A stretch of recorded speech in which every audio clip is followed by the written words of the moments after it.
Hello everyone, জামাই ষষ্ঠীর দিন সকাল থেকে রাত পর্যন্ত কি কি করলাম চলো দেখি। আমার যা যা সকাল থেকে কাজ ছিল সব সেরে নিয়ে সকাল থেকে যাদের জন্য অপেক্ষা করছিলাম তারাও চলে এসেছে। আমার জাম্বা, আমি জাম্বা বলে ডাকি, আর আমার দিদি।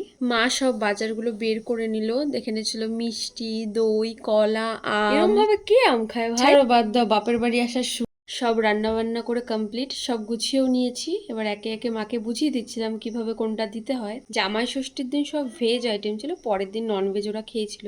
এই যে নাকি একটু পোস্ট দিতে বলছিলাম, ফটো তুলবো। আরে হাগো, আমাদের বাড়ির দুজন অসহায় মানুষ, ফোন যদি এনাদের কাছ থেকে নিয়ে নেওয়া হয় এনারা কি খেলবে, এনারা বুঝতে পারে না। পড়েছিলাম জামাই ষষ্ঠীর কেনাকাটা করতে। আগে কেনাকাটা করা হয়নি। প্রথমে জিজুর জন্য কিছু ফার্স্টে জিজুর জন্য কিছু শার্ট দেখছিলাম, তো ঠিকঠাক পছন্দ হচ্ছিল না, তাই 2-4টে দোকান শেষমেশ সেই একটা দোকান থেকে পছন্দ হলো, নিয়ে আর আমার দিদির সাথে বাজারে যাওয়া হবে আর 3-4 ঘন্টা চলে যাবে। এবার নিতে এসেছি, এটা হতেই যে পিছনে যিনি দাঁড়িয়ে নৃত্য পরিবেশন করছে তার জন্য।